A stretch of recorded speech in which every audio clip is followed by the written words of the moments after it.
प्रिय स्टूडेंट, आज हम घातांक एवं करड़ी के बारे में चर्चा करते हैं। इसको इंग्लिश में इंडिसेज और करड़ी को शॉर्ट बोलते हैं। सबसे पहले हम घातांक समझते हैं। ये घातांक होता क्या है? यदि a जो एक वास्तविक संख्या है, इसको जो है m बार गुणा किया जाए, जहाँ m एक धनात्मक पूर्णांक है, तथा a into a into dot dot dot into m times, यानी m बार आया, तो इसको हम लिख सकते हैं a टू पावर m। यानी कोई संख्या का गुणा हम जितनी बार करेंगे उसकी घात उतनी ही होगी। a को आधार तथा m को घातांक कहते हैं। अब आते हैं हमारे घातांक के नियम। तो घातांक के नियम में सबसे पहला जो नियम है हमारा, a to power m into a to power n into a to power r या t, जो भी है। इसको अगर हम देखें, अगर बराबर में लिखेंगे तो अगर आधार समान होते हैं तो सभी घातें जोड़ दी जाती हैं। तो ये हो जाएगा a to power m plus n। इसी प्रकार अगर a की पावर m भागित a की पावर n है, तो अगर आधार समान है और भाग का चिन्ह लगा हुआ बीच में, यानी भाग करें, तो घातें माइनस हो जाती हैं। ये बराबर हो जाए a की पावर m माइनस n। ऐसे ही a की पावर m और m की पावर है हमारा n और उसकी भी पावर p है, तो इसको हम लिख सकते हैं m की पावर a की पावर m की पावर n और पूरे की पावर जो है p। नेक्स्ट रूल है हमारा, a की पावर m की होल पावर n है। अगर होल पावर होती है तो उसका पावर में मल्टीप्लाई हो जाता है, तो ये बराबर हो जाए a to power m into n। ऐसे ही नेक्स्ट है हमारा a to power minus m is equal to 1 upon a to power m। यानी अगर हमारी पावर माइनस में है तो उसको अगर हम अपॉन में लाते हैं तो पावर हमारी धनात्मक हो जाती है। ऐसे ही a अपॉन b की होल पावर m है, तो इसको हम बारी बारी से ओपन करेंगे तो a to power m upon b की पावर m, पूरे को हम लिख सकते हैं। अगर रिवर्स करके लिखेंगे, अगर नीचे वाले आधार को ऊपर और ऊपर वाले आधार को नीचे पहुंचाते हैं तो हमारी जो पावर है उसका साइन चेंज हो जाता है, यानी चिन्ह चेंज हो जाता है।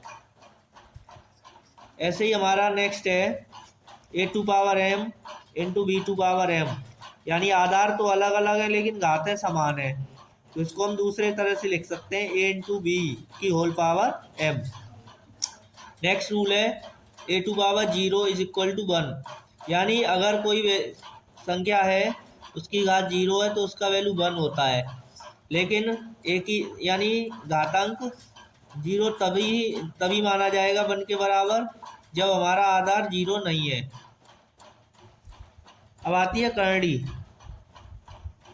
करड़ी है, यदि किसी संख्या का मूल यानी पूर्णतः ज्ञात नहीं किया जा सकता तो उस मूल को करड़ी कहते हैं। जैसे संख्या हमारी करड़ी घात 5 है 32, मैं पांचवें मूल को करड़ी 32 को करणीगत तथा वर्गमूल को करड़ी चिन्ह कहते हैं। और करणियाँ भी कई प्रकार की होती हैं। जैसे हमारी सबसे पहले आती है शुद्ध करड़ी। यदि किसी करड़ी वाली संख्या का परमेय गुणनखंड 1 हो तो वह करड़ी वाली संख्या शुद्ध करड़ी कहलाती है। जैसे √2 है, √5 है और 4 रूट जो है यानी करड़ी घात 4 है 3 की इत्यादि का परमेय गुणनखंड 1 होने के कारण ये शुद्ध करड़ी है। अब मिश्र करड़ी आती है। यदि किसी करड़ी वाली संख्या का परमेय गुणनखंड 1 को छोड़कर कोई अन्य हो तो वह संख्या मिश्र करड़ी कहलाती है। जैसे 2√3, 5³ इत्यादि। अब आती है सजातीय करड़ी। दो या दो से अधिक करड़ी वाली संख्या जिनकी करड़ी वाले गुणनखंड एक समान हो तो वे सभी करड़ी संख्याएं सजातीय करड़ी कहलाती हैं। जैसे √3, 5√3, 7√3 इत्यादि। यानी संख्याएं देख पा रहे हैं करड़ी में समान है, तो ये हमारी क्या होगी?